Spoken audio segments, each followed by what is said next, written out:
प्रधानमंत्री नरेंद्र मोदी ने कहा है कि आतंकवाद को किसी धर्म से नहीं जोड़ना चाहिए। कुआलालंपुर में भारतीय समुदाय को संबोधित करते हुए प्रधानमंत्री ने कहा कि भारत की विविधता ही उसकी ताकत है और उनकी सरकार हर नागरिक के अधिकारों की रक्षा करने के लिए प्रतिबद्ध है। अपनी 3 दिवसीय मलेशिया यात्रा के समापन से पहले प्रधानमंत्री नरेंद्र मोदी आज मलेशिया के प्रधानमंत्री से द्विपक्षीय वार्ता करेंगे। दोनों देशों के बीच द्विपक्षीय सहयोग के समझौतों पर हस्ताक्षर किए जाएंगे। प्रधानमंत्री नरेंद्र मोदी ने मलेशिया में रामकृष्ण मिशन में स्वामी विवेकानंद की प्रतिमा का अनावरण किया। उन्होंने इस मौके पर विवेकानंद को भारत की आत्मा बताया। स्वामी विवेकानंद के जीवन पर प्रकाश डालते हुए कहा कि उन्होंने कभी भी गुरु की तलाश नहीं की। उत्तरी कश्मीर के कुपवाड़ा के मानीगाह के जंगलों में तलाशी अभियान के दौरान हुई आतंकियों के साथ मुठभेड़ में लेफ्टिनेंट कर्नल KL नटवर घायल हो गए हैं। बताया जा रहा है कि वो फिलहाल खतरे से बाहर हैं और क्षेत्र में अभी भी तलाशी अभियान जारी है।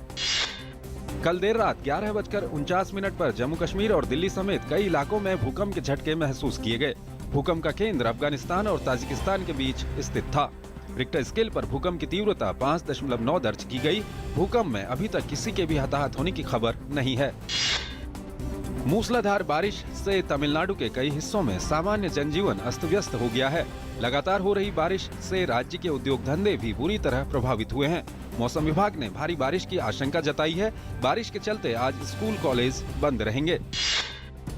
विदेश मंत्री सुषमा स्वराज ने कहा है कि अगर पाकिस्तान भारत में एक NGO के पास रह रहे पाकिस्तानी बच्चे रमजान को वापस लेने को तैयार हो तो भारत उसे उसके देश भेज देगा।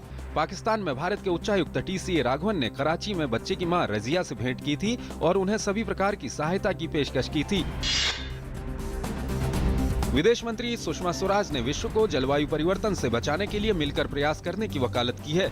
उन्होंने कहा कि जलवायु परिवर्तन विश्व का सबसे बड़ा मुद्दा बन गया है और दुनिया इससे परेशान है। हरियाणा के सोनीपत में अपने तरह के अनूठे चौपाल मैराथन का आयोजन किया गया। इस मौके पर उपस्थित केंद्रीय ग्रामीण विकास मंत्री चौधरी वीरेंद्र सिंह ने कहा कि हर एक गाँव को पक्की सड़कों से जोड़ा जाएगा। उन्होंने कहा कि तरक्की के लिए बेहतरीन सड़कों का होना जरूरी है।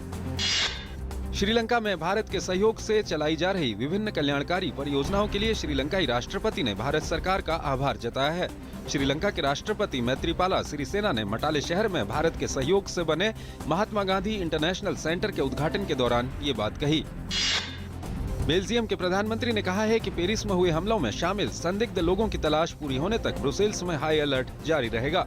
प्रधानमंत्री चार्ल्स मिशेल ने कहा कि ब्रुसेल्स में सोमवार को भी स्कूल, विश्वविद्यालय और मेट्रो सेवा बंद रहेंगी। पुलिस ने 22 जगहों पर छापेमारी के दौरान 16 संदिग्धों को गिरफ्तार किया है। फ्रांस की पुलिस ने 13 नवंबर को हुए पेरिस हमलों के दौरान फ्रांस के नेशनल स्टेडियम में अपने आप को उड़ा देने वाले 3 फिदायीन में से एक का फोटो जारी किया है। जांचकर्ताओं ने बताया कि संदिग्ध को एक अन्य संदिग्ध के साथ ग्रीस के लेरोस द्वीप में 3 अक्टूबर को देखा गया था। अमेरिका के राष्ट्रपति बराक ओबामा ने कहा है कि अमेरिका और उसके सहयोगी देश आतंकवादी संगठन इस्लामिक स्टेट के खिलाफ संघर्ष में कतई पीछे नहीं रहेंगे। तुर्की और एशिया की अपनी 9 दिन के दौरे के बाद वॉशिंगटन रवाना होने से पहले कुआलालंपुर में ओबामा ने कहा कि दुनिया पेरिस और अन्य स्थानों पर आम नागरिकों पर हुए आतंकवादी हमलों को हरगिज बर्दाश्त नहीं करेगी। भारत ने पाकिस्तान को हराकर एशिया कप जूनियर हॉकी का खिताब जीत लिया है। मलेशिया में खेले गए फाइनल मुकाबले में भारतीय टीम ने पाकिस्तान को 6-2 से शिकस्त देकर कामयाबी हासिल की। हरमनप्रीत सिंह ने 4 गोल दागे। दिल्ली के प्रगति मैदान में चल रहे 35वें भारतीय अंतर्राष्ट्रीय व्यापार मेले में रविवार को दर्शकों की संख्या 1 लाख से पार कर गई।